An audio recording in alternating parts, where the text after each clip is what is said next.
All right, so before the break, we had started talking about this idea of the American dream by talking about them in these debates.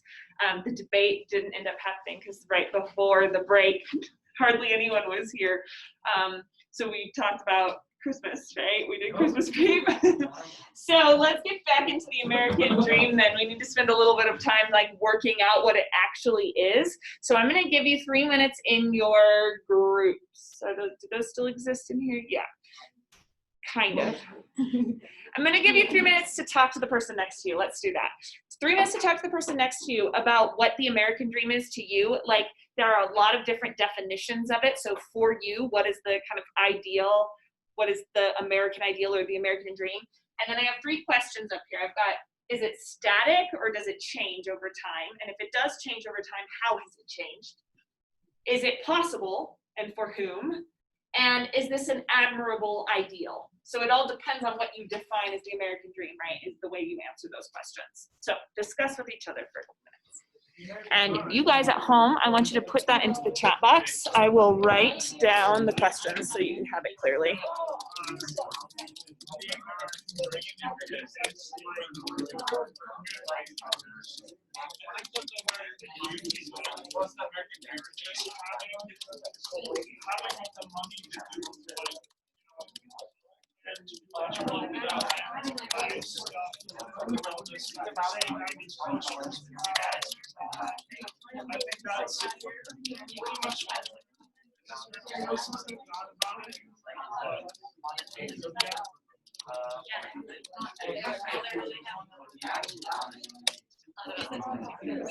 So just write down your thoughts in the chat box for these questions.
Well, just like stuff like that,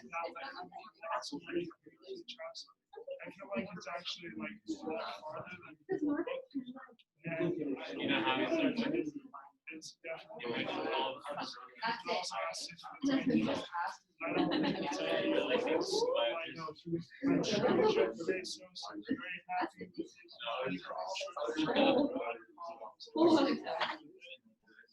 Okay, let's talk together now for a minute. So I think that there's probably differences in the way that we think of the American dream. Some people might think it's associated with happiness. Some people might think it's associated with land.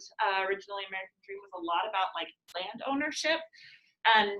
Some people might think it's associated with freedom of religion and freedom of speech, the Bill of Rights. There's lots of different kind of ways that we've interpreted it, but this phrase comes from a place. We weren't always saying, it's not like, pilgrims landed at Plymouth Rock and were like, this is the American dream. We weren't saying that phrase until the 30s, basically. And this was the quotation, my marker started to run out, but this was the quotation that was in your debate prep notes. It's by this guy, James Madison. Truesdell. Whatever, I can't remember his name. 1931, though. 1931, he wrote this book. And he mentions this phrase, the American dream, for the first time, at least that scholars can find it. And it says, the American dream is that dream of a land in which life should be better and richer and fuller for everyone, with opportunity for each according to ability or achievement. It is not a dream of motor cars and highways merely, but a dream of social order in which each man and each woman shall be recognized by others for what they are, regardless of the fortuitous circumstances of birth or position. I should say, yeah, birth or position. So we're going to go with this definition for the purposes of our class for the next few weeks, thinking about the American dream, because when we think about the American dream, it's got to have something to do with social order, and in order for us all to be sort of thinking about the same things, then this is the way we're thinking about it. So in order to do that, we really need to pick apart this quote and figure out then exactly what the American dream is. Let's start with this idea of what we should be able to expect. Life should be better and richer and fuller for everyone. So what does better, richer, and fuller mean? Yeah, Cooper. So going off of what he says later, Yeah. because he's talking about it's not motor cars and stuff, I think it's meaning everybody's enjoying life. It's not a monotonous thing. Everybody's fully living life as they want to live it. So it's going to be better. Everybody's going to have a better quality of life, but at the same time, everybody feels fulfilled in their lives. It's not just, oh, I go to work for 4 hours, I go home and I sit. Okay. What does it mean to be fulfilled in life?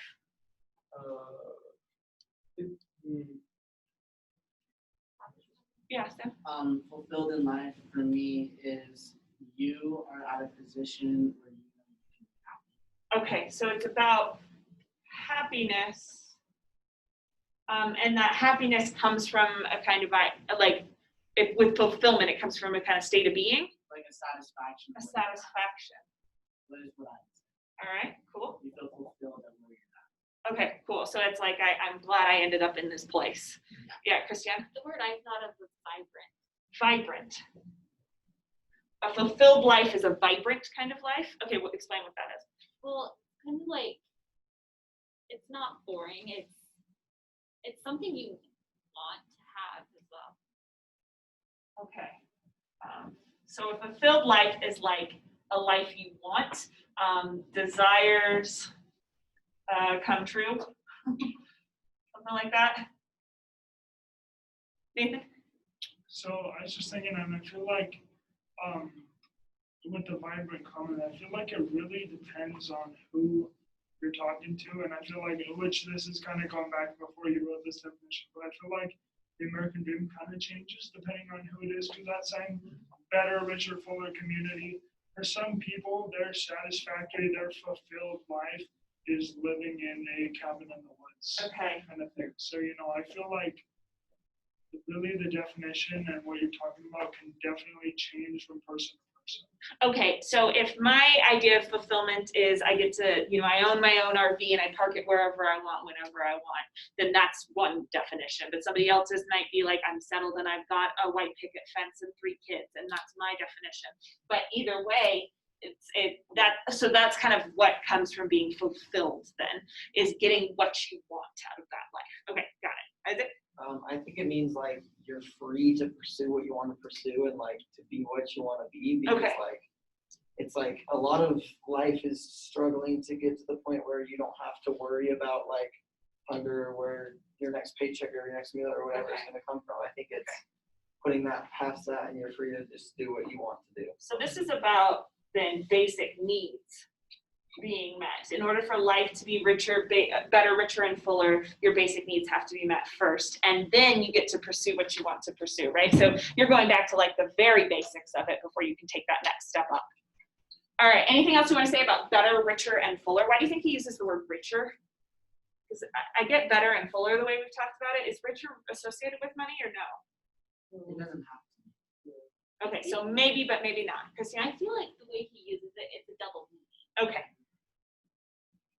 Double. So it could be money, or it could be this idea of vibrancy, Yeah, like like we said rich before. and All right, awesome. And it says, for everyone with opportunity for each according to ability and achievement. So what does that mean, according to your ability and achievement? Nathan? I think that means depending, I think it kind of means like depending on what you are able to do. Like it almost seems right there where the American dream is not just a like fulfilled life where you don't have to work, because that seems like it's based on what you can do. It's based on your personal skills and So- abilities. Based on what you do and can do. So it's like for some people, this dream should be based on. Well, I'll just leave it at what you said. Actually, keep going. Yeah. But as I say, I just reread it, and now reading it with opportunity part, it Yeah. seems like he's saying that it doesn't matter, like kind of the opposite of what I said. It doesn't matter what skill you have, there's an option for you, kind of thing. You've got options to pursue what you want to pursue. Okay. Does that mean though that if you like, I want the option to pursue professional basketball, I'm 5'6" and look the way I do, should I get that opportunity? Is that what he's saying? That everyone should have the opportunity to pursue professional basketball, or like Well, kind of? yeah, I think mean, so. if you truly want, like the American dream, like if you truly wanted to be that, Yeah, it's so patronizing. If you truly want that. Yeah. But yeah. Right. you can try. Okay. You can do your best to do that. So it's about you get the chance to try at something. Yeah, just because Okay. you fail once doesn't mean that it's not possible. Okay. Awesome. I think it's all it's saying, it's not a right, it's a privilege. You have the privilege to do everything. Doesn't mean you get the right to do it, you just have the privilege of doing everything. I like it when teachers said you have the right to do that. So it's like you get if you achieve that thing, that's awesome. You have the right to try to achieve it, but you don't have the right to actually achieve it. Yeah. It's not like they're saying everybody in the country gets to be a professional basketball player if they want to be. Okay. Yeah, Cooper. So when he talks about everybody has it to their own ability and to their achievement, it means you are who you are. Yeah. It's based off of what you do. It doesn't matter if your dad's a millionaire or if you're born in the slums. You're still going to be able to go out and achieve what you're able to. It doesn't Okay. matter. So let me ask this. Is there any level of determinism in this idea according to your ability or achievement? Is that saying that you are determined or you're limited by certain things? It's limited to yourself. What do you mean by that? So I'm going to try to say this in a way that doesn't, I don't know, I just try to convince. But everybody's born differently. Yeah. Like we're all equal, but we all have different aspects. We all have different talents. So it really depends on, that's the deterministic part. So you can do what you're good at, but it's not going to be the same as the person sitting next to you. Okay. It's not as deterministic. as that. Good. So you get a chance to do with that what you will. Right? So I was born to be a certain height. I didn't have any, as far as I know, I didn't have any control over that, you know. Maybe they'll find something, like my mom didn't drink enough milk or whatever. But me, yeah, still me, I didn't have any control over that, right? And so this, according to ability or achievement, it's like you're going to be judged. There are still deterministic aspects of your life that might limit what you do in society, but you still get the opportunity to try that thing. Okay, that's what you're saying? Yeah. All right, awesome. All right, next part then is I want to know why he uses, so he says it's not a dream of motor cars and high wages, but he doesn't leave it there. He says merely. And that to me suggests that it's kind of a dream of motor cars and high wages. So why do you think he uses that word merely there? Sam and then Nathan. because that very well might be somebody's American dream. Okay, So he can't say it's not this because that's not true. He can't tell you what your American dream is because I think it's a very fluid concept between who you are. yeah, The so it's American not dream limited by changes money. on who you are. Somebody could want their American dream could be having a family, the other one could be CEO of their own company. Okay, cool. So it's not that merely like somebody else, like the thing you want to achieve is not always wealth, highest wages. Yeah, Nathan. So pretty much what Sam said, I feel like he's kind of clarifying because like a lot of people when they first hear American Dream, they do think of that white picket fence, shiny red car kind of thing. I think he's basically saying that like this is a part of it. Like, you know, high wages and motor cars is a part of it for some or most people, but that's not what it's limited to. Because a lot of people hear American Dream and think it's limited to that. So Yeah. I think he's saying it could be that, but it also could be this. Okay. Tell me then, what is the role that wages, that let's say, what is the role that money plays in the American Dream? Taking this quote, putting it in your own words, what's the role that money plays? Yeah. Well, I think money, when most people say money can't buy happiness, but I think it can because it can cover your basic needs. Okay. And I think that's a big source of happiness. Like if you're in debt, like you're not gonna get happy. So I think it kind of plays a role in that, like making people happy. Yeah. We kind of go back to what Isaac said too about like meeting a basic need first, and then you have an opportunity to thrive based on that, right? So I think that's part of it here. So it is a little bit a matter of high wages. Because even though your American dream might not be making the most you can make, like let's say my American dream really might be just get an RV and live wherever I want to live, you know? Let's say that's my American dream, right? You have to have a certain amount of money to make that dream a possibility because I have to have my like basic needs, like I have to be able to eat, I have to have you know, insurance or healthcare when I get older or whatever. Like I need those basic needs met, or I can't take this other. I can't try for this other thing, this thing that maybe is the fulfillment part of life on top of those basic needs, right? So I think it's important that he says merely because money does have to play a part of this. It has to be enough that you can survive, and you have to have access to money enough that you can survive in order to think of yourself as living an American dream, I think. Nathan, what were you gonna say? Oh, I totally forgot. Oh, okay. Sorry. No, you're fine. All right, so then we look at the rest and it says, but a dream of social order in which each man and each woman shall be recognized by others for what they are, regardless of the fortuitous circumstances. I want to think about that word, social order. My board is getting pretty messy up here. Why does he use that phrase? Isn't that a communist phrase? But a dream of social order. What does that mean? Yeah. I don't think it's necessarily like I know you're just joking, but I don't think it's necessarily like a socialist or really kind of like the American dream in general. I don't think it's a particular thing because social order is the same thing as the American dream is to the individual, where it's like it depends on the society. Okay, good. One city's social order is going to be completely different than another's. So I think it's just saying overall, it is a city or a social order just where people are happy and able to interact with other people positively. So that word social order, does that just mean social organization, or does social order mean something different than just the way that your society is organized? Like I'm trying to get at what does that word phrase mean actually?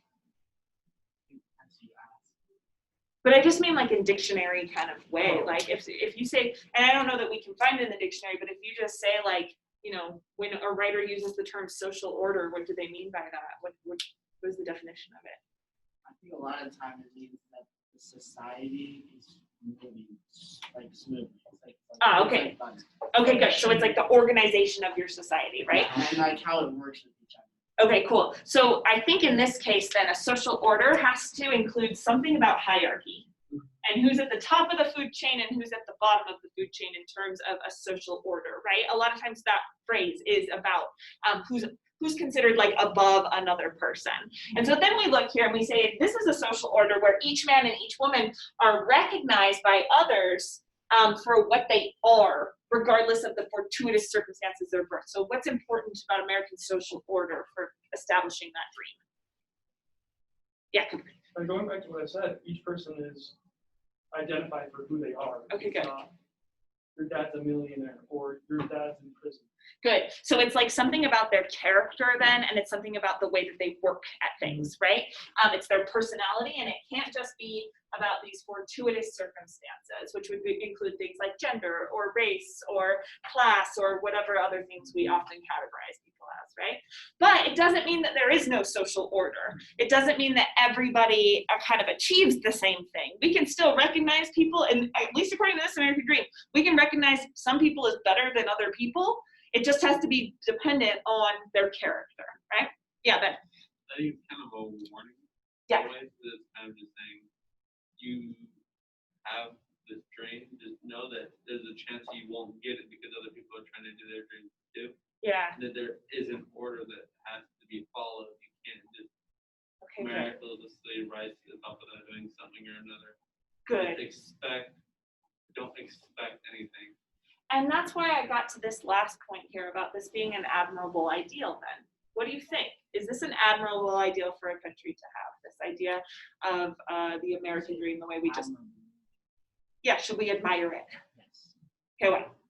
Because it's encouraging everybody to be the best person that they can be. Okay, good. So it's not, it doesn't let people, I like that word encouraging, like it doesn't let people just like sit back and be admired for, or be, you know, praised for just being you. It actually requires a certain kind of effort, and that's a good thing that we should work for. Okay, Nathan? I think it's totally like, I feel like this definition that we're looking at now is definitely an admirable one, because that's like literally this whole definition is just social, like, peace, I guess, fulfillment. But I feel like once again with most people who have their preset version of the American dream where it's riches, I feel like that is not admirable, because we have spent the whole past month reading about what that does to other people, and how like the American dream rides on so many awful things. So I think an idea of a good society that's functioning and you can have the freedom to go live in a cabin or to try to work for a house, I think that's admirable. But I think the idea of being Jeff Bezos, you know, and just like having all the money you want is not. Okay, so you're kind of saying like, if we, another word we can learn today, venerate, like respect to the point that we're almost worshiping it. If we venerate this idea of an American dream, it makes way for a kind of Jeff Bezos in our culture, right? Because it's like, you're working towards what you wanted. Fulfillment for Jeff Bezos seems to be like an ungodly amount of money, right? Like that's a kind of fulfillment for him. So according to the American dream, like he's living that American dream. And yet you're saying like, maybe there's some limitations to this where, you know, you can't live an American dream then at the expense of someone else. Because that is not an American dream, because they are not a part of it. Okay. They are not a part of that society, which defeats the whole purpose. Okay. Okay. What do you guys think, Cooper? So the concept and the idea itself, I feel like, is an admirable ideal. But the moment you start to apply it, you get people who want to go out and do something like that. They want to go out. This is going against the ideals of the Enlightenment, but there are parts of human nature that don't work in this situation. Okay. You have to kind of override that to get to a point where you have a society where everybody's working towards something, but nobody goes and creates a monopoly of their situation. Okay, good. So what are these qualities that humans have that get in the way of an American dream then? Greed? Okay. So greed stands in the face of this, because this is about like, you know, pursuing your opportunity, like pursuing every opportunity. So if you have a lot of greed, maybe that's part of your abilities and achievements. Yeah, Christian. Pride. Pride. Okay, why would that stand in the way of this? Because when you have something, and pride is a lot of things really, but I think the biggest one is you don't want to admit when you're wrong, and you don't want to accept help from others. You don't want so many things that could stop like a downfall. Okay, good. So it becomes this individualistic quest, and because of that, you forsake all the community then through that pride. Sam? Pride is what makes the dream not work, because greed is not It's not necessarily you wanting more. I think it's you wanting more at the expense of others. Yeah, good. So if we get into that kind of social order idea and we're thinking about this hierarchy, let's go back to what Ben said about how if there's a social hierarchy, that means that people can be displaced too. Ultimately, the American dream is a dream about social mobility, which means even if you're born down here, you can work really hard, and according to your ability and achievements, they will be recognized. And because they're recognized, you get what you want. And maybe that's fame. Maybe that's a creative life. Maybe it's money. But whatever it is, it allows you to advance or fall in that social order, right? But if we think about it that way, then it creates a highly competitive society too, where you have to work really, really hard. You have to work harder than the next guy, or your achievements won't be recognized. And if the next guy ups his game, then we have to up our game, et cetera, until, you know, we're working 80-hour work weeks and having a hard time every day. So there are some things to be, I think, critical about here. Basically, we're going to be talking about, in this class, we're going to be talking about that question about whether or not it's ideal, what some of the downsides could be to thinking of the dream as particularly American, or thinking about the dream as the best goal we can have as a country. And then we're also going to be thinking about this idea of whether or not it's possible. And you're going to be writing some arguments along the way about those topics, but all of our arguments will be kind of focused on this idea of an American dream. And just so you know, this is what all juniors do at this school. If you have, who's a senior in here again? I know I always ask that. You've talked about the American dream many, many times because that's something that we do as juniors. So anyway, let's get back to argument writing then, because I'm going to have you write a thesis statement here in a second. But all our good work, I hate erasing.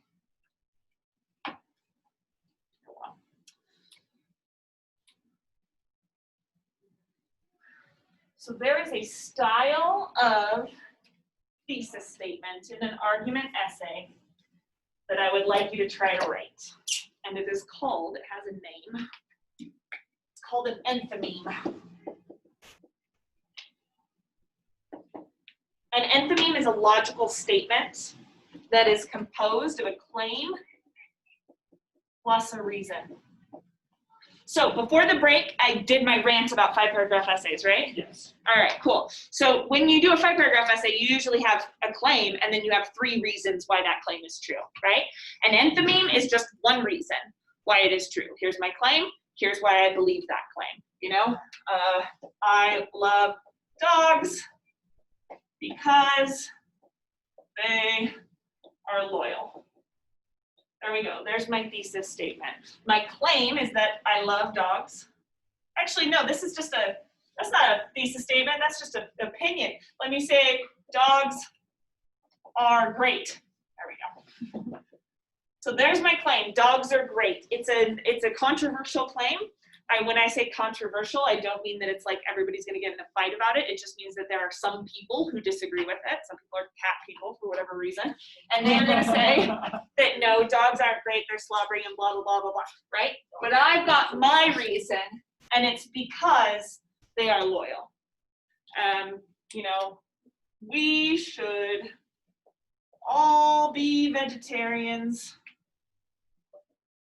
because it's better for the environment. There are so many reasons that people will give you for why you should be a vegetarian, right? You know, it's animal rights, it's healthier for you, blah, blah, blah, blah, blah, right? But for these enthymeme statements, you focus that argument right in the thesis statement. We've got our claim here. We've got the word because, and then we've got our reason. It's better for the environment. So when I write my paper, the entire thing is going to be focused on this one reason. It's focused, that reason, but it's not so focused that you couldn't write a paper about it. It's not like it, yeah. So these are called enthymemes. And I'm going to give you a little topic. I've got to plug in my computer. This takes a second. But I'm going to give you a topic that you're going to try writing an enthymeme about. So either on a scrap of paper or on your computer, I don't care.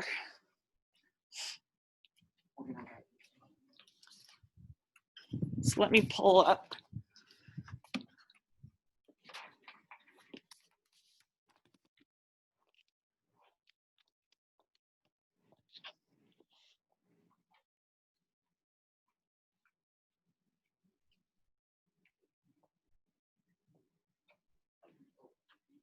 In fact, maybe a good place to do this would be, no, never mind, I don't want to. Just write it wherever you want. Oh, you guys can read what our friends at home said. And they're gone. Oh, okay. They're still here.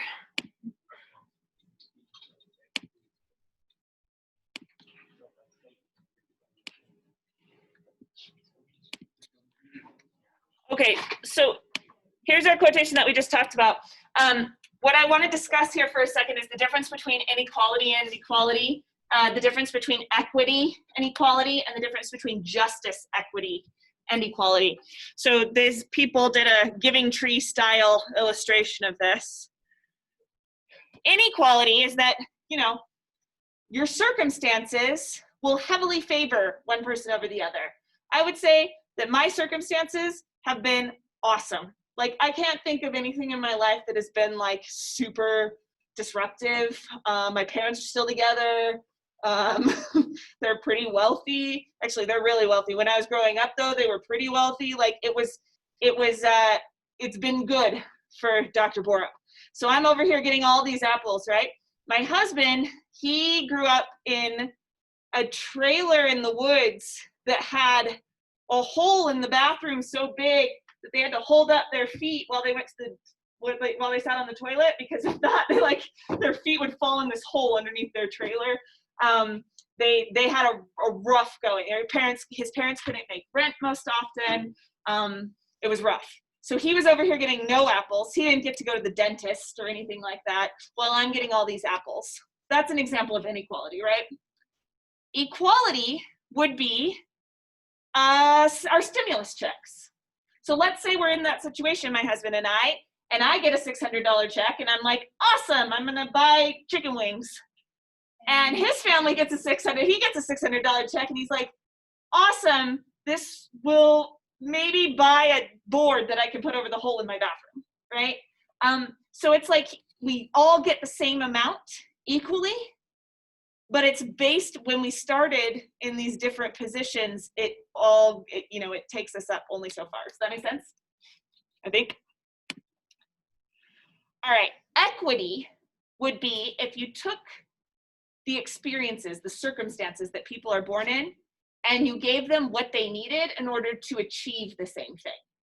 So this is what we try to practice in public school quite often, is if a kid, for example, doesn't have a laptop, we don't have to give laptops to everybody. We can give laptops to that one kid who doesn't have one, so that he can achieve the same amount as the kid who does have one.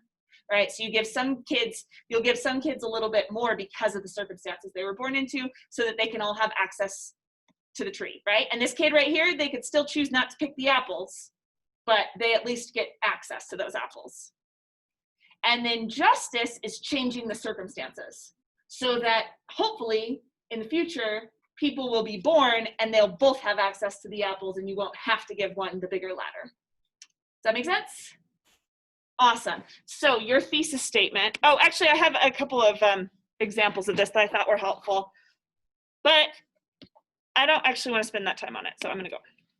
So your thesis statement that I want you to write then answers this question. In order to give everyone equal access to the American dream, should our country commit more to practicing economic equity or economic equality? So I'm going to write it down on the board.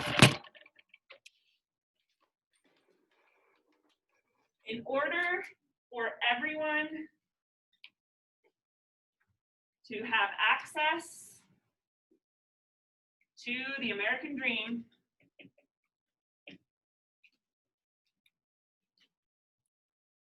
should our country try to practice more economic equity? So again, I'm talking about money here. economic equity or economic equality?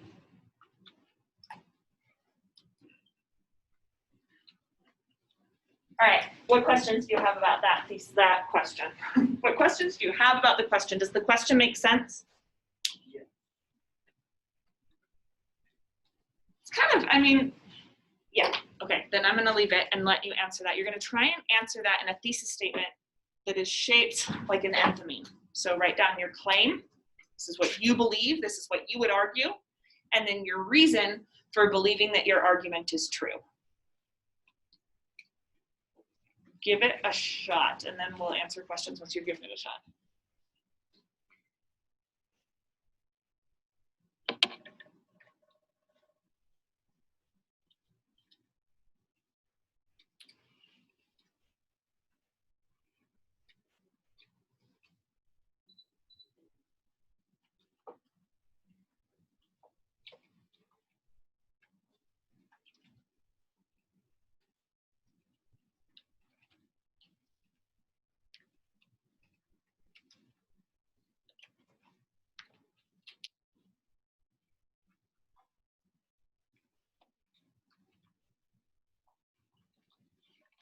We'll write the question here so that you guys can.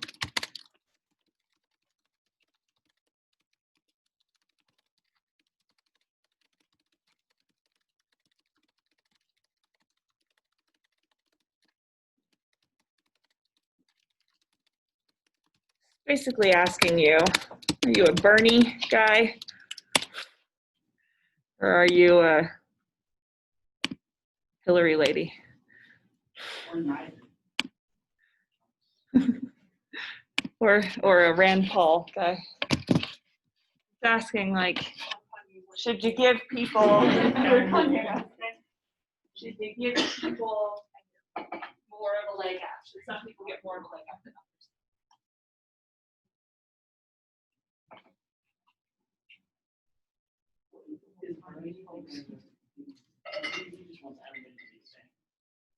Bernie would like to give people more help who need more help, and he would like to take some money away from people who don't need as much help. Right? So like he would say, take the money from Jeff Bezos and give it to my husband in the trailer. Which would make everyone a little bit amazing. It sounds like your husband just had 2 toilets in the bathroom. I don't know, he was a teenage boy, he might have thought of it that way too. But then you slip through the hole. No, I don't think, they lived on like, it was like the church had like a campground, the Mormon church had a campground, and his family were like kind of the caretakers of it, but then they kind of forgot about them up there. It was a weird situation. So he had the whole woods for his toilet, really. That's the American dream right there. The woods are your toilet. Actually, going down the road. So could somebody want to practice like economic activism but not have to like take money from someone else to practice that? Yes, we can just print that How would you? Yeah, maybe I'm not thinking of it in the same way you are. How would you?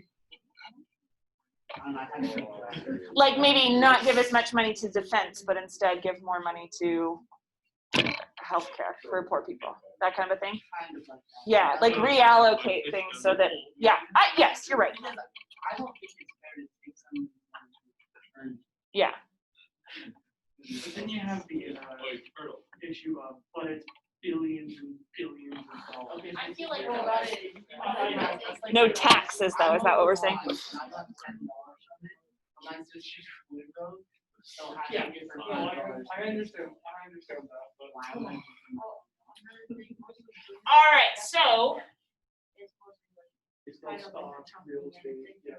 Majority of what Jeff Bezos' net worth is $182 billion. Doesn't mean he had $100. so Either way, the guys are not too much. Who doesn't have an infamy yet? Raise your hand if you don't have one. Okay, we're gonna go on then. I want two examples of enthymemes. Someone read their thesis statement to me. Nathan. Our country should strive for equity because in the end it leads to the most fairness and happiness.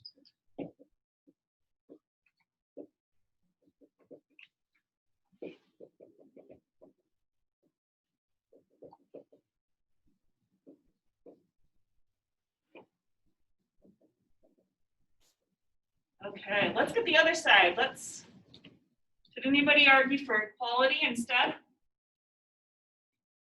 All of you guys believe in like handouts for the poor? What do they do? What do they do to deserve it?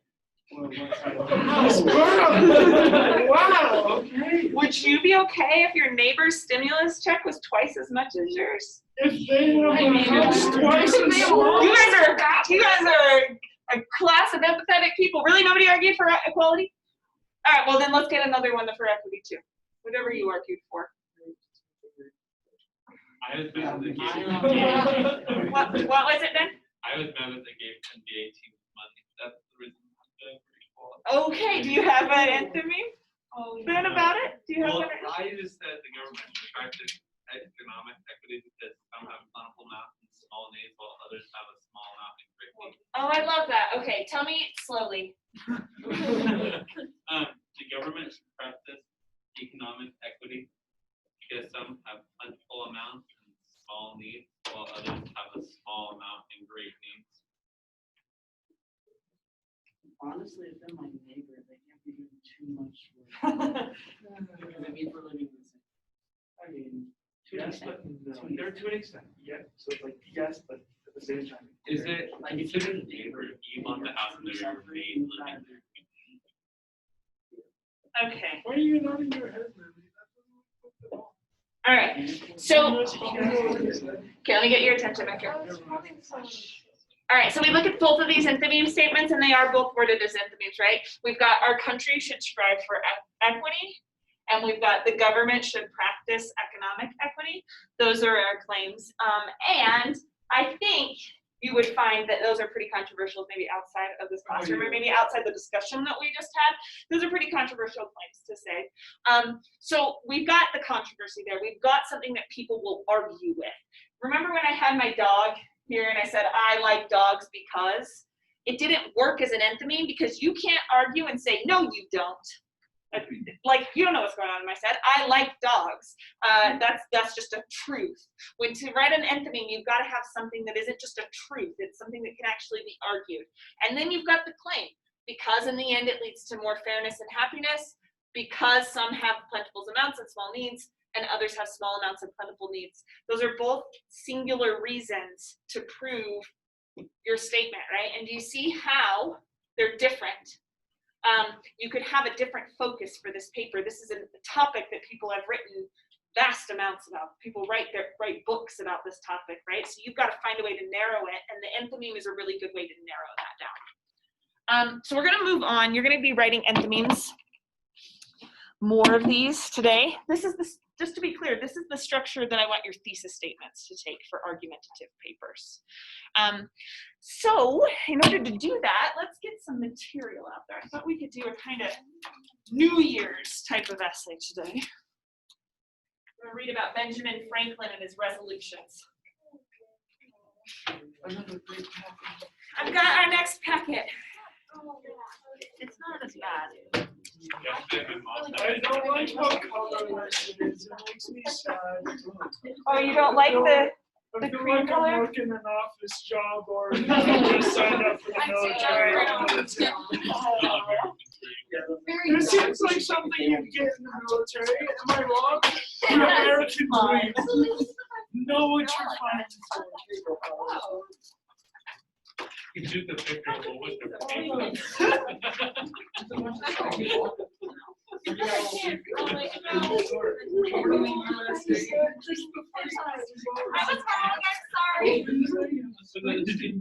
We do, yeah.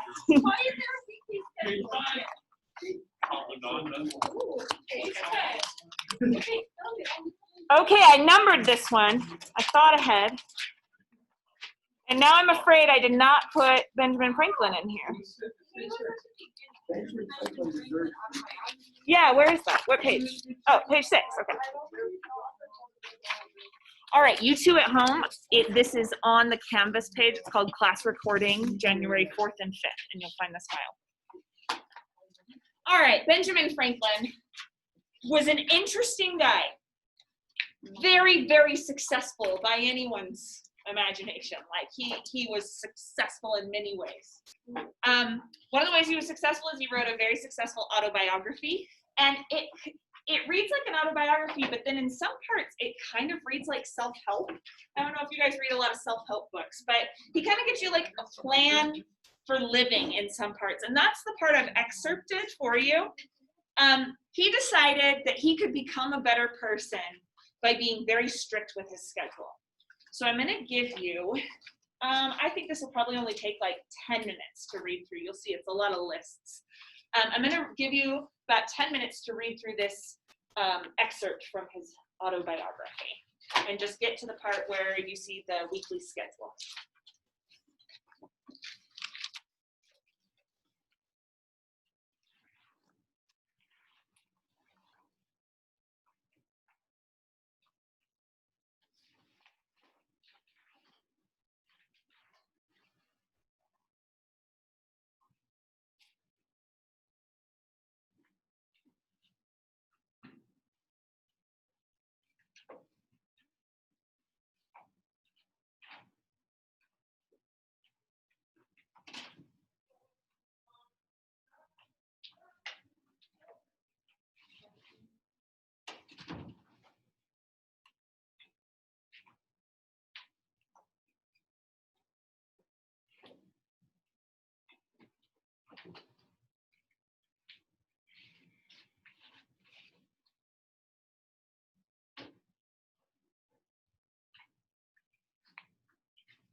How many people are done reading? Raise your hand if you're done reading. Okay. All right, I'm gonna have you do the next part then. There is a lot of blank space around the sides of that little article, so you don't need a separate paper for this. I want you to think of, actually, yeah, see, you have blank space around the temperance box that he made. I want you to make a list of 5 traits that you would like to develop if you were Benjamin Franklin. So we're doing some New Year's resolutions here. You don't have to do his. If you want to get inspiration from him, that's fine. But you're thinking of traits in the same way he does, where it's like the trait is silence, the trait is temperance, some sort of personality trait or virtue that you would like to develop. I want you to think of 5 of them and write them down. They could be things that you're already really strong in and you just want to develop it a little bit more. 5 things that you value. Does it have to be a personal trait, or could it be something like it? Actually, yeah, if you want it to be a hobby, it can be a hobby too. Yeah, like I'd like to be a better artist. Write that down. Yeah. So you're doing this at home too. You're just writing down 5 virtues that you would like to develop.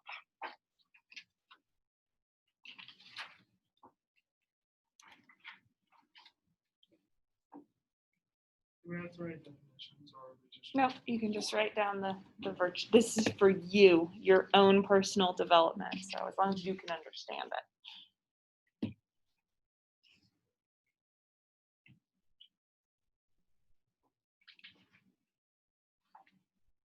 Amiability. I'd like to learn to like people. That'd be a good one. What if I don't want to? Maybe the opposite of that. I want to develop my curmudgeonness. I don't know.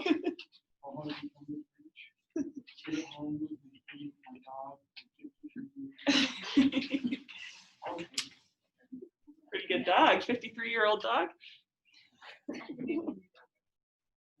Just update.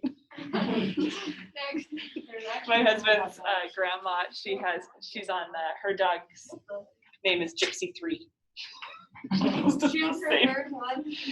She just same name. She's like, I don't know, I'll just keep calling it that name anyway. So That makes sense. Gypsy 1, 2, and 3. I feel like Gypsy.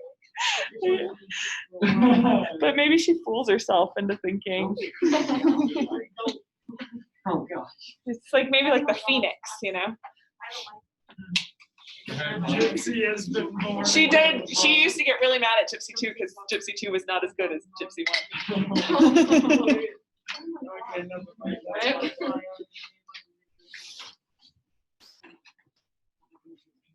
Also, I don't approve of naming your dog Gypsy, just for the record. In China, it's a gypsy small Argentina.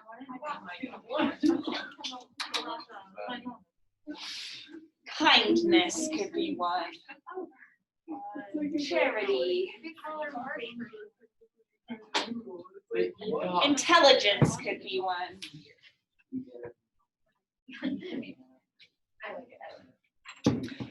Okay, I see some people have their 5. So if you don't have your 5, keep thinking. But if you have your 5, you're going to turn to that weekly schedule.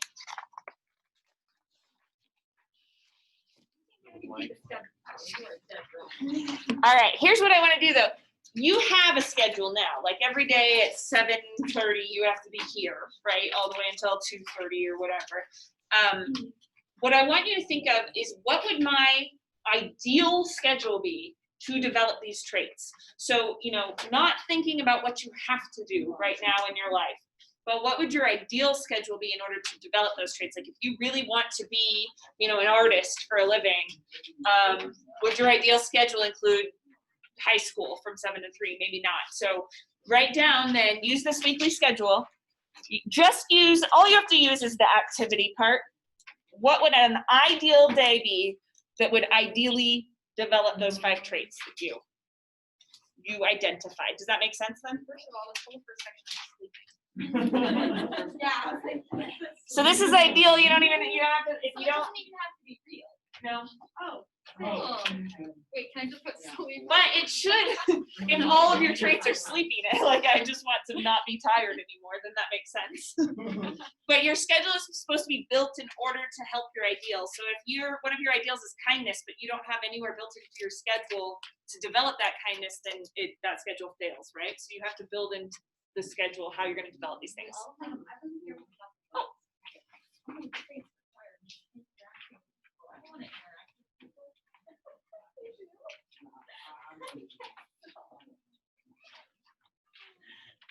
I'm gonna do this. This is a fun New Year's. Definitely not get up at 5 a.m. I think my schedule is the best one. You can't see it though. Classified. No. Very many.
Yeah, that is better than true.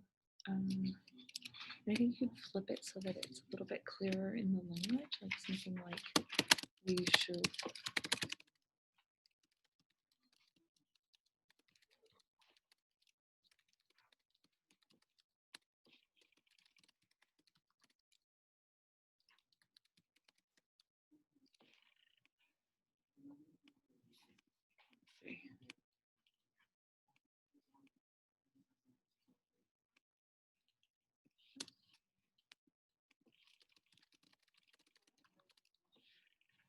Actually, no. I like the way that you've said it. Actually,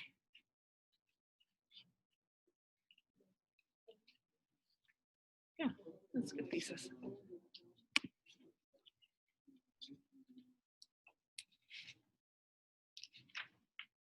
Oh, here's where I'm getting caught up. I think it would be 2 sentences, though. You would have a period afterward, the word goal, and then it would be that way we include everybody. That would be a second sentence, but that's okay for a thesis statement to have it be 2 sentences.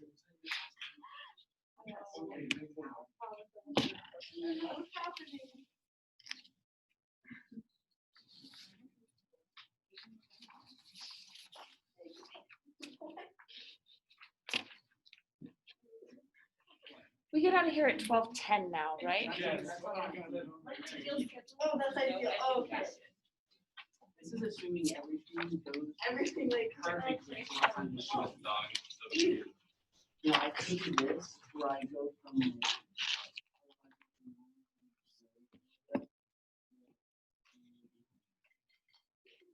You said you had it in the Well, maybe part of his schedule, his ideal is to get educated. I just actually I don't wanna try to do like those proposals, I just in my. Oh, okay. Is your legit schedule working towards your goals? No. Aw. I mean, it could be. Okay. See, that's the thing, if I were to do the, like, ideal schedule, am I allowed to rule out sleep? Because, Ideally, you want to work towards less sleep. yes. no sleep. No sleep's a bit extreme. No sleep, I think, is too ideal. I will build myself up and eventually I just won't. I think I've always been like envious, like Bill Clinton apparently only slept 4 hours a night. I get 8 hours. Michelangelo had a schedule where it was like he'd sleep for a half hour every 4 hours or something like that. No, Leonardo. Somebody. It seems. Yeah. My mom said that if she had superpowers, she wouldn't need to sleep that much. Like, I would need like an hour's sleep. I would love that. I'd just read all night. It'd be wonderful. That's why I would like to read.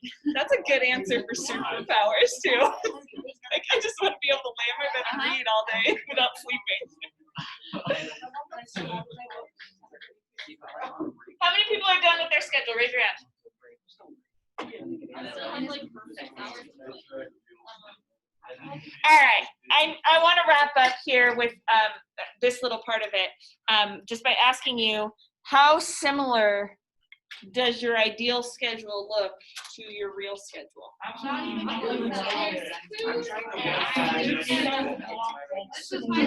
Okay, here, let me hear from a couple of people individually. Yes, David. It's like comparing a dog to a bowl of spaghetti.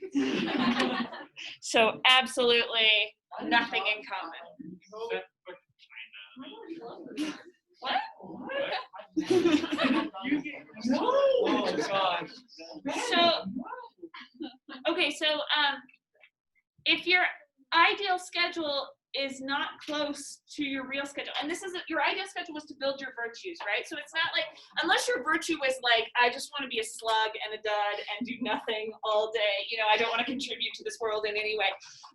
And then, you won't have to do anything in your day. But if you have goals, your schedule is set up then with certain things that are to help you reach that goal, right? And I'm assuming that your goals, for the most part, are probably pretty virtuous. So then, why aren't you living your ideal schedule? Because of school. You're putting Why are you going to school, though? If that's not who you want to be, why go to school? Because it's the Oh law. my So the government is stepping in. putting us all in an existential crisis. But for both against the government. Yeah. All right, I'm so- adding that to my schedule. So you're saying, Against the government. so you're saying that the government steps in and prevents you from being who you want to be, right? Yes. So in that case, you'd all say there is no American dream. Yes. Okay. No. Wait, no. Okay, tell me. There is an American dream. Yeah. It's just that some people think that their American dream is more important. And it's like Yeah. they impose their dream on you. Yes. So then would you say the American dream is not possible for most people? No, it is. No. I could honestly drop out of high school and move out of my house and not I have could any fake my contact with my dad. parents ever again. Uh-huh. But I like my dad, so. Okay, so now we're seeing how there might be conflicts in the things that you're reaching for, right? That maybe one part of your American dream is to have that kind of like settled white picket fence life, but then the other part of your American dream might be to be a hippie, and sometimes there isn't a kind of resolution to these things. Yeah. Oh, that was it. Okay, so that was just a question I had, just because I think that's interesting to think about. Why do we, my ideal schedule doesn't look like my real life. It's not like I'm like ideally like I'll come to work every day. No. So maybe sometimes I'll teach one class a week or something. But it's interesting to think about then why we're going to do these things if we don't think that they're going to make us better people, right? But what I want to ask too is, do you think that we would benefit individually? Do you think you would benefit from having a strict schedule? Are there benefits or drawbacks to it? How many of you guys keep a strict schedule? Anyone have like a bullet journal that they've like mapped out? I do. Okay. But we don't have a lot of like naturally anxious people here. I have like a whole planner. Okay. So you have one where it's like a strict schedule, right? Now, what are the benefits to that? Why do you do that?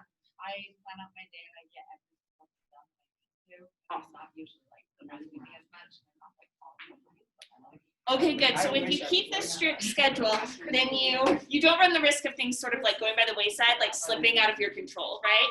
So it's this idea that you can kind of control your time a little bit more and then maybe hopefully be a little bit more productive. Anyone else keep a schedule? Sam, you said you kept a schedule? Yeah. And why do you do it? What's the benefit of it? I procrastinate a lot, and I feel like I don't tell myself what to do. And I have 20 missing assignments right now. If I didn't have a schedule, I'd probably have. Okay, so it's like you have to in putting that down on paper, it's like you're holding yourself accountable to something almost. I like having a schedule because I like marking things off. Anyone else like that feeling? I just like Xing it off and being like, I did that thing. That feels way better to me than just doing the thing. Sometimes I do things just to cross them off. Yeah, it makes me feel very overwhelmed. Yeah. To have the schedule. Yeah. Okay, now tell me, for those of you who don't do it, why don't you do it? Like what seems to be the drawbacks of keeping a schedule? Luke. Well, I procrastinate everything. I found that I like work better and like faster when I do all the last minute. And it's never screwed me over yet. So it's always screwed me over. That's true. You do turn everything in on time. So it works for you. So it's like this kind of like anxiety at the end is a motivating force. Yeah. And what do you do when you don't have the schedule? Like, do you just chill or like? Yeah, I just waste time. Okay, and wasting time has a benefit? Yeah, it just makes me feel like, I don't know, happy sometimes. Okay, good. I think that's totally true. Wasting time does make us feel happy. It's one of the reasons we do it, you know? Yeah, Mallory. Like I was saying, like it makes me feel overwhelmed because there's so much that I try and fit in. Plus like going to school and going to work and Yeah. all that stuff. And so it's like I feel like when I just not having a schedule, for me it's easier to just be like, okay, I have nothing right now, and like I know when I have something, so that I can just like squeeze whatever I need to right when it is.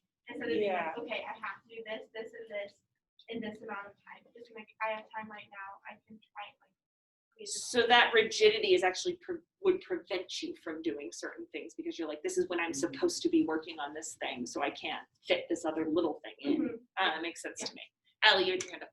Oh, I was just gonna say that I do the same thing.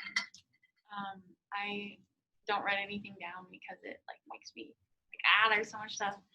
And I also procrastinate a lot, but like I never turn in things late, so like the procrastination works out. So that's just Yeah, so it's again like the feeling, like knowing what you have to do in your life makes you overwhelmed. So just ignorance is bliss kind of idea.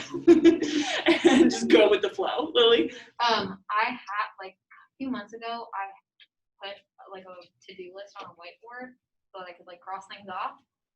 And it's just kind of sad because there are things on there that have just not been checked off in the last 2 months. So there's a sense of failure then too, right? Because you're like, this was a thing that I meant to do. As a person, I wanted to do this thing to develop myself in whatever way, and I just didn't get to it. And what does that mean about me, right? Yeah. Yeah, Christiane?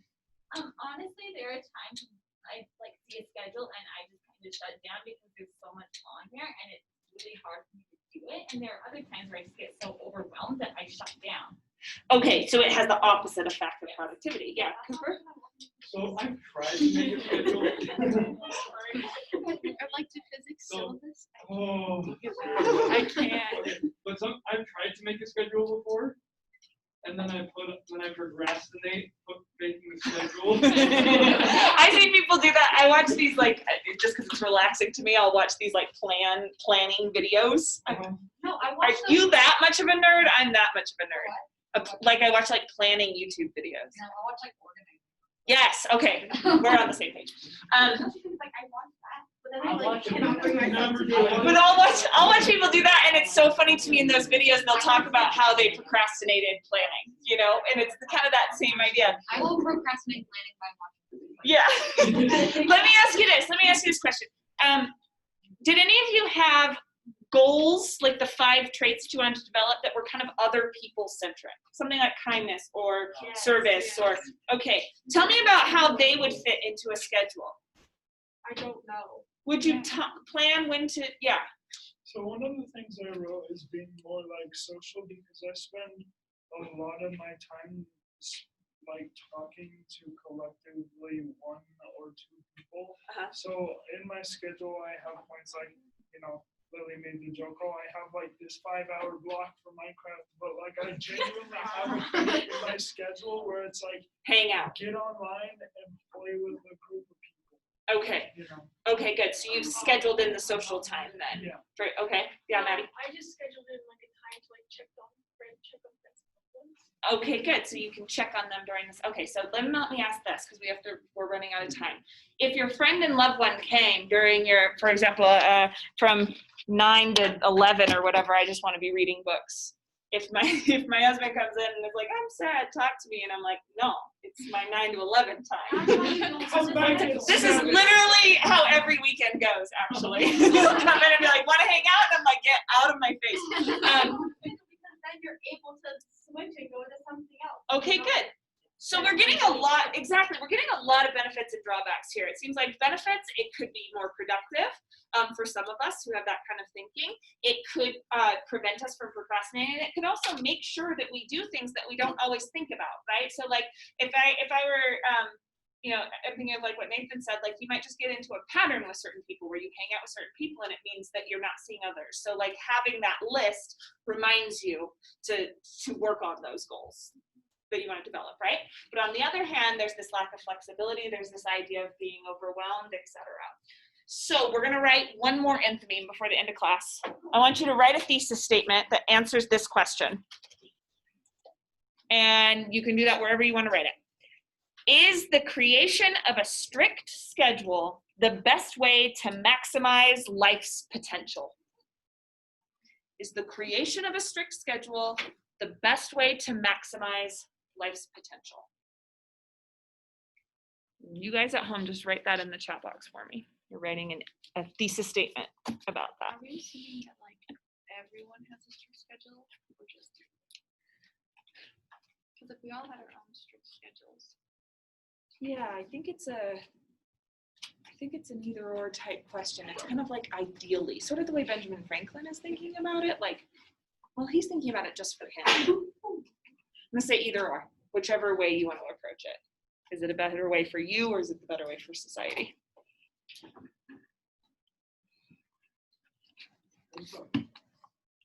What was it? Angst? A-N-G-S-T? That one? What was the question again? Is the creation of a strict schedule the best way to maximize life's potential?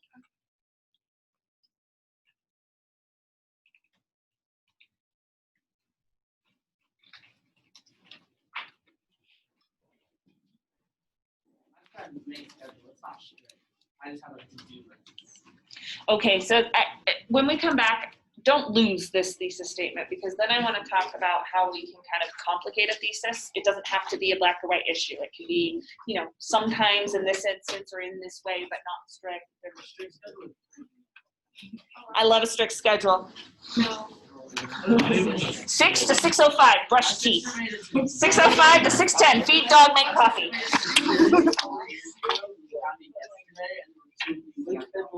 Oh.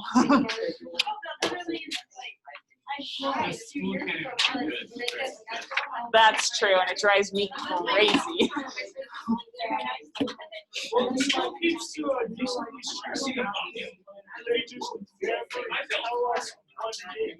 And well, and sometimes bells will just be. Oh shoot. That is great, Eli. That's a great thesis. Okay, let's clean the desks. And then once your desk is clean, you can go. Oh, we do have homework for next time.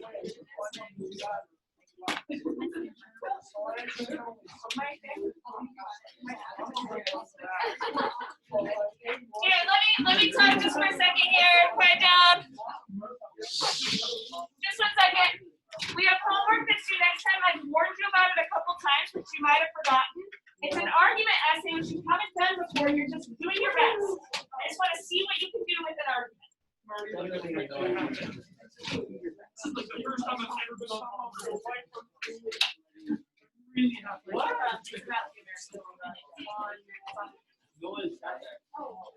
What did you read?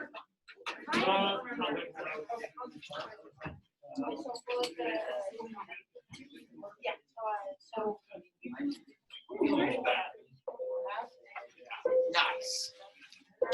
I need to spray. Oh,